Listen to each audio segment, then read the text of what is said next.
The street isn't a street. It's a wound carved into the hillside. 2 feet of mud, black and thick as tar, swallowing boots whole. You smell it before you see it. Horse shit mixed with rotting garbage, wood smoke, and something sweet that turns your stomach. That's the rendering plant at the edge of camp. They boil pig fat there. The smell sticks to your clothes for days. It's June 1876. Deadwood Gulch. 6,000 people crammed into a canyon that should hold maybe 200. There are no sheriffs, no courts, no deeds. The land belongs to the Lakota by treaty, which means it belongs to no one white men respect. Gold was found 4 months ago. Now the gulch is a wound that won't stop bleeding people. You step off the stagecoach. Your boots hit the mud and sink. The suction sound is immediate. A man next to you laughs. His teeth are brown. 2 are missing. "Welcome to the richest mile on earth," he says. His breath smells like onions and whiskey. He's not joking about the rich part. Somewhere under this mud, men are pulling $10,000 a week out of the creek bed. Most of them will die broke. The buildings aren't buildings.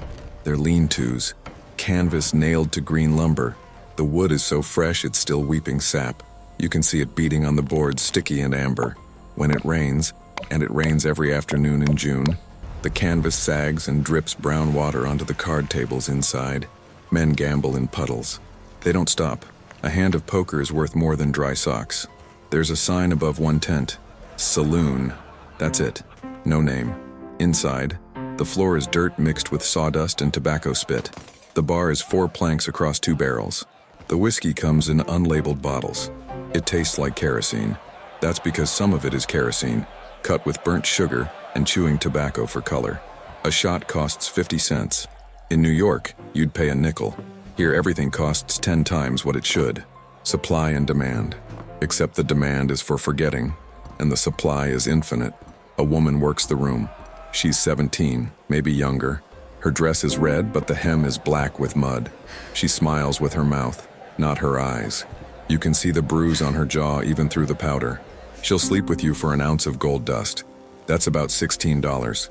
In the morning, you'll wake up with your poke empty, and a headache that feels like your skull is splitting. She'll be gone. So will your boots. The creek runs through the center of camp. Deadwood Creek. It's 3 feet wide and the color of chocolate milk. Men stand in it knee-deep, bent over sluice boxes. Their backs never straighten. They shovel gravel for 16 hours a day. The motion is hypnotic. Scoop, dump, shake, scoop, dump, shake. Their hands blister, bleed, callous, bleed again. The water is snowmelt. It's 40 degrees. By nightfall, their feet are white and numb.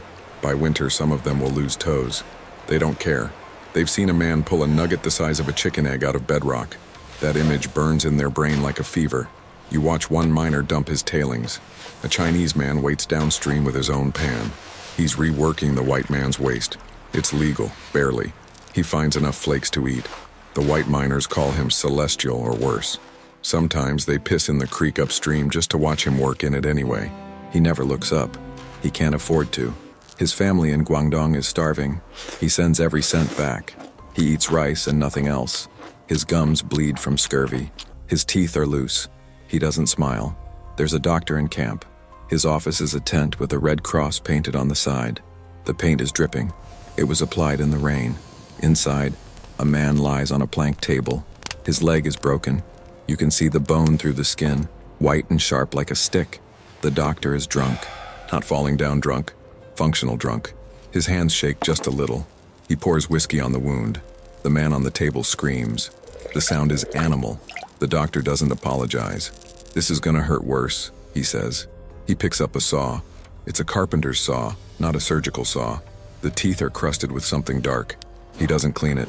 There's no time. The leg is rotting. You can smell it. Gangrene smells like sweet fruit and roadkill mixed together. It gets into your sinuses and stays there. The doctor puts his knee on the man's chest. Another man holds the patient's arms. There's no anesthetic. Ether costs too much. Whiskey will have to do. The saw goes in. The sound is wet. Not a clean cut. The blade catches on the bone and the doctor has to rock it back and forth. The man on the table passes out after 12 seconds. Mercy. The doctor keeps sawing. His shirt is soaked through with sweat even though it's cold in the tent. The leg comes off. He drops it in a bucket. It lands with a thud. No ceremony. He'll bury it later. Maybe. He cauterizes the stump with a hot iron. The smell of burning meat fills the tent. You step outside and vomit into the mud. A passing miner laughs. First time? He asks. You nod. You'll get used to it, he says. You won't. Night falls fast in the gulch. The sun drops behind the ridge, and it's dark in 10 minutes. No streetlights, just campfires and lanterns. The fires burn green sometimes. The wood is too wet. The smoke is thick and white. It hangs in the canyon like fog. You breathe it in. It tastes like ash and pine tar. The noise doesn't stop. Saloons stay open all night. Men gamble and drink and fight and fuck in shifts. There's a piano playing somewhere. It's out of tune. The high notes stick. A woman sings. Her voice is pretty, but she's singing Lorena, a war song about loss. Half the men in the room start crying into their drinks. The other half start fights. The line between grief and violence is thinner than you think. A gunshot. You flinch. No one else does. It's the third one tonight. Someone steps outside to check. It's fine, he says. Just a misunderstanding. That's code. It means someone's dead, but no one cares enough to do anything about it. The body will be dragged into the alley. By morning, it'll be gone. No investigation. No funeral. Just gone. Maybe someone takes his boots. Waste not. There's a cemetery on the hill. Boot Hill, they call it. Not because of the view, because you died with your boots on. Violent death. Sudden death. The graves are shallow. The ground is hard. Mostly rock. They dig down 2 feet and give up. They pile stones on top to keep the wolves out. It doesn't always work. Sometimes you see bones scattered around. A jaw. A rib cage. No one picks them up. Most graves don't have markers. A few have wooden crosses. One has a whiskey bottle shoved into the dirt. The label is still on it. Old bourbon. Someone's idea of a joke. Or a tribute. Hard to tell. You read the crosses that have names. Died of fever. Kicked by a mule. Shot. That's it. No dates. No ages. No beloved husband or devoted father. Just dead. The efficiency is brutal. Life is cheap here. Death is cheaper. One grave is fresh. The dirt is still dark. A man stands next to it. He's not crying. He's just staring. My brother, he says to no one. You don't ask what happened, he tells you anyway. Claim dispute. Guy said my brother jumped his section, put a pickaxe through his skull. He says it flat. No emotion. I can't prove it. Can't do nothing. He spits into the dirt. Law's coming, they say. Maybe. It won't. Not for years. You walk back into camp. A Chinese theater is set up in a tent. Inside, men are watching a performance. The actors are in full costume, silk and paint and masks. The music is strange to your ears, high-pitched strings and drums. The story is something about emperors and betrayal. You don't understand the language, but you understand the rage in the actor's voice. The audience is silent, respectful.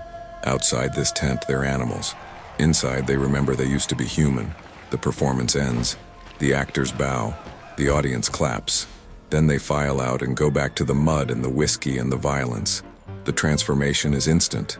Humanity is a costume they can take off. You pass the brothel. It's the biggest building in camp. 2 stories. Real lumber. Glass windows. The madam runs it like a factory.